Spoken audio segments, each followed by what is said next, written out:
Hey there, everybody. Adam Savage in my cave in San Francisco, and I'm answering questions about Mythbusters, about my time on Mythbusters from tested patrons. And today's question comes from Megadope Animation. Megadope Animation. They want to know, what was the deal? I don't know why I'm giving them this voice. What was the deal with Jamie's wall of labeled storage bin? What was the deal with Jamie's wall of labeled storage bins? I was around at their inception. And it was cool. For those who don't know, who might not have watched Mythbusters, give me a second. So for those who don't know, who might not have watched Mythbusters or seen it in a while, Jamie's shop, M5, where we filmed a good portion of Mythbusters for its entire run, M5 was a tall, narrow, long building. So it was like 25-foot tall ceilings, 20-foot tall ceilings, something like that. But the main shop area was only 12 feet wide and 100 feet long. And on one whole side of it, Jamie had these metal racks welded out of 1-inch thin wall square steel tubing filled with long, legal-sized file boxes. Those are the cardboard boxes with handles and lids. Probably like 150 of them across the whole wall, and everyone labeled with something different. You know, one said doll's eyes, the other said model kits, another might say scuba gear, safety glasses, rubber bands, weather balloons. So what is this? I think we might have a picture that we could put up here. Okay, so what was the deal with those? Well, the deal with those is that Jamie was for the entire time before Mythbusters showed up, Jamie was a commercial effects shop. Jamie owned a commercial effects shop. First, he ran the shop at Colossal Pictures. That's where he first developed that technique of the file boxes on the wall. And then after Colossal Pictures shut down, Jamie moved across the street, built a bigger shop, utilized the same technique, and then eventually bought the building in San Francisco that became M5 and did that wall of boxes for real. But they started 2 shops earlier. And I'll tell you why they started. Because a commercial effects shop is like a Swiss Army knife for anything you could think of. That's kind of what a commercial effects shop has to be.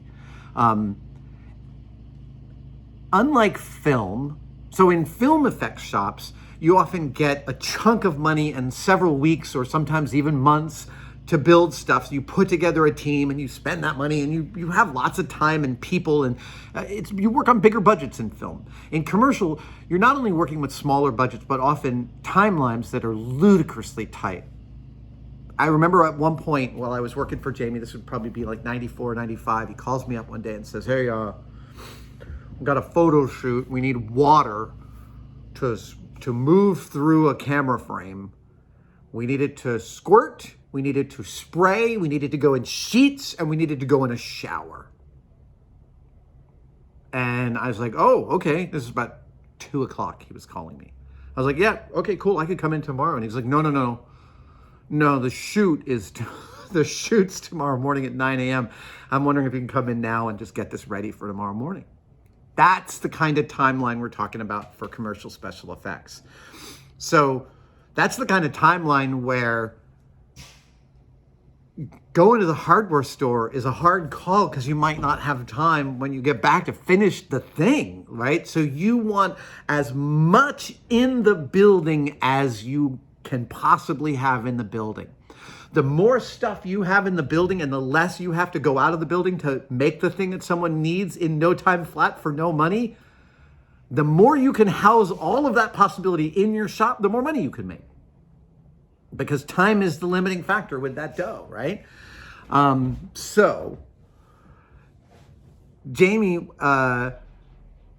he had the shop at Colossal Pictures, and because it was Colossal, he had all these things from Colossal Picture shoots, huge collections of animatable Hershey's labels from Hershey's Kiss commercials, tons of cast resin heads from a Nike commercial we had done.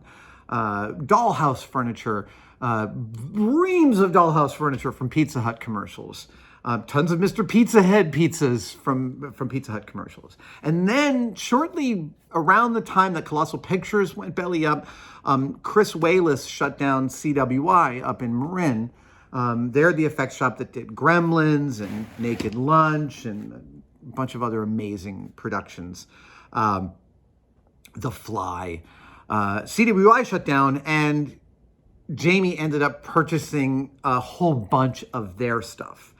And then, so now he had like not only all these new tools, like the 4x4 foot vacuum former, but he had bigger machine tools. It was just all of this stuff.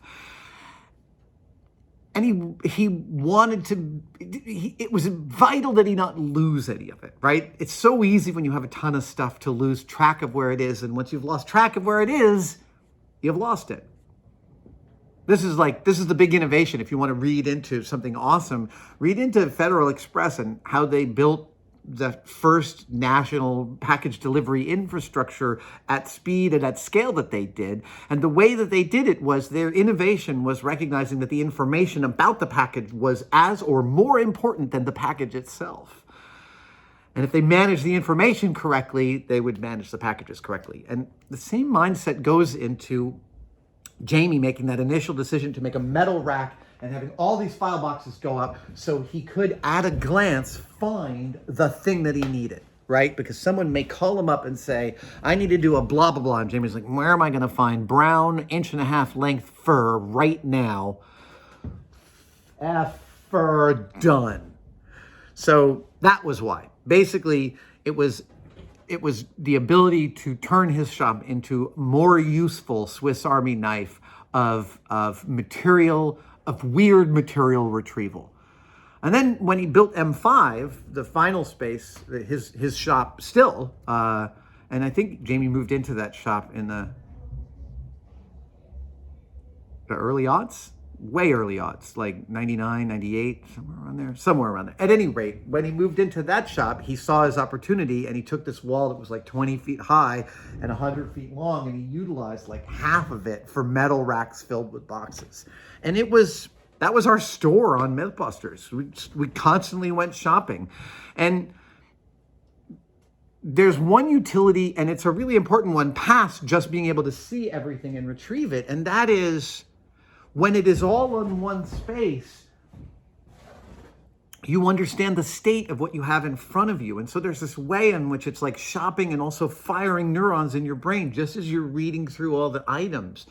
Some of them are kicking off little ideas that you might have, or you might think about doing it this way, but you see this box and, oh, that's kind of what they want, but actually it's way better than what they said they wanted, so I'm going to use that.